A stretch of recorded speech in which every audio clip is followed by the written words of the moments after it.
अगर आपने मेरे चैनल को अब तक सब्सक्राइब नहीं किया है तो इस लाल बटन को दबाकर सब्सक्राइब ज़रूर करें और बगल में इस बेल बटन को ज़रूर दबाएं जिससे कि आपको आगे आने वाले सारे वीडियोस का अपडेट मिलता रहेगा।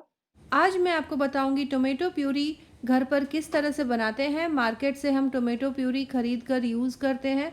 टोमेटो प्यूरी यूज़ करने से हमारा जो काम है काफ़ी आसान हो जाता है। टमाटर को ब्लेंड करने की ज़रूरत नहीं है। काफ़ी सारे रेसिपीज़ में इस तरह से छने हुए बिना बीज की टोमेटो प्यूरी की ज़रूरत पड़ती है। यहाँ पर आप इसका टेक्सचर और गाढ़ापन देख सकते हैं, एकदम मार्केट वाले टोमेटो प्यूरी जैसा है। तो चलिए बिल्कुल उसी तरह से हम घर पर बनाएंगे। घर पर टोमेटो प्यूरी बनाने के लिए यहाँ पर मैंने करीब 2 किलो टमाटर लिया है। ये देख सकते हैं, पका हुआ टमाटर ले, लेकिन एकदम गला हुआ न ले।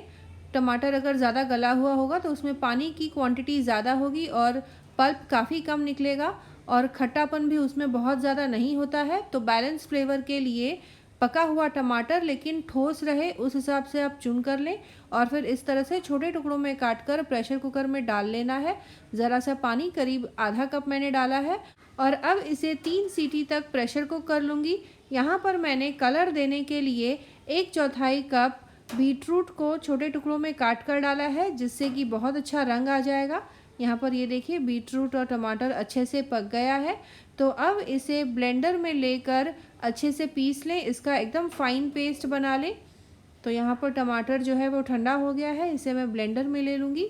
इसे पीस लेने के बाद इसको मैं छान लूँगी जिससे कि छिलका और जो बीज है वो पूरी तरह अलग हो जाए और एकदम स्मूथ पेस्ट टमाटर का हमें मिल जाएगा।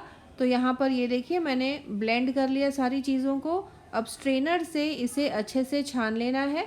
ये देखिए यहाँ पर तो बीटरूट यहाँ पर अगर ठीक से ना पिसा हो तो इसे दूसरे बैच में फिर से पीस लें और एकदम स्मूथ पेस्ट इसका बना लेना है। तो यहाँ पर टमाटर पूरी तरह छन जाए उसके बाद इसे मैं कढ़ाई में शिफ्ट कर दूँगी। तो यहाँ पर मैंने टोमेटो की प्यूरी आप देख सकते हैं कढ़ाई में ले ली है। अब एकदम धीमी आंच पर इस टोमेटो प्यूरी को पकने के लिए छोड़ देना है। आप देख सकते हैं कितना गाढ़ा है ये, क्योंकि मैंने काफ़ी कम पानी यूज़ किया है। और अब इसे तब तक पकाना है जब तक कि ये आधा ना हो जाए, यानी अपनी क्वांटिटी का ये एकदम आधा हो जाएगा। इसकी कंसिस्टेंसी कैसे पता चलेगी, यहाँ पर कलछी से उठाकर इसे जब मैं ये देखिए गिराने की कोशिश करूँ इस तरह से, तो पानी अलग हो जा रहा है। इसकी कंसिस्टेंसी एकदम गाढ़ी होनी चाहिए, यानी कि पूरा जो टोमेटो की प्यूरी है पेस्ट जैसा बन जाए। और जब उसे कलछी पर गिराने की कोशिश करेंगे तो वो बिल्कुल भी उसमें से पानी अलग नहीं होगा, बल्कि पूरा एक साथ गाढ़े पेस्ट की तरह दिखाई देगा। यहाँ पर देखिए थोड़ा सा मैंने प्लेट में भी लिया तो आप देख सकते हैं कि पानी टोमेटो प्यूरी में अलग दिखाई दे रहा है। तो इसे तब तक पकाना है जब तक कि ये जो पेस्ट है एकदम पूरी तरह गाढ़ा ना हो जाए। ये देखिए मैं आपको फिर से दिखा दे रही हूँ। तो यहाँ पर आप देख सकते हैं कि पानी अलग दिख रहा है, टोमेटो प्यूरी में पेस्ट अलग दिख रहा है। तो इसे पूरी एक कंसिस्टेंसी आ जाए तब तक इसे पकाना है। बीच बीच में इसे चलाते रहें ताकि ये तले में चिपके नहीं। इस कढ़ाई के किनारे पर भी जो गाढ़ा पेस्ट की तरह रह जा रहा है उसे स्क्रैप करते रहें और मिक्स करते रहें, इसी से गाढ़ापन आ जाएगा। आप देख सकते हैं कि करीब 1/3 हिस्सा घट चुका है, काफ़ी गाढ़ापन आ भी गया है। लेकिन जैसे कि मैंने कहा था इसे तब तक पकाना है जब तक कि इसमें पानी का जो असर है वो ख़त्म ना हो जाए। कलछी में या प्लेट में जब आप इसे लें तो पानी और पेस्ट अलग अलग ना दिखाई दे, एकदम एक जैसा दिखाई दे। तो ये देखिए यहाँ पर अभी भी पेस्ट और पानी अलग हो रहा है। तो इसे इसी तरह से पकाते रहें। प्रिजर्वेटिव के लिए इसमें मैं डाल दूंगी 1/4 चम्मच बेकिंग सोडा, यानी कि सोडा बाइकार्ब। इसे डाल देने से टोमेटो प्यूरी का जो ये पेस्ट है काफ़ी लंबे समय तक टिकेगा, काफ़ी अच्छा गाढ़ापन आ भी जाएगा इससे। तो यहाँ पर ये देखिए मैंने सोडा बाइकार्ब इसमें डाल दिया है, इसे अच्छे से मैं मिक्स कर लूँगी। तो यहाँ पर आप देख सकते हैं कि टोमेटो प्यूरी में काफ़ी अच्छा गाढ़ापन आ गया है।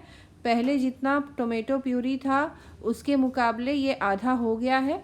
ये देखिए यहाँ पर इस तरह से कलछी घुमाने पर भी आप देख सकते हैं लकीर जैसी बन जा रही है और कलछी पर भी ये देखिए एकदम एक पेस्ट की तरह ये स्लाइड हो रहा है। तो बिल्कुल इसी कंसिस्टेंसी तक इसे पकाना है।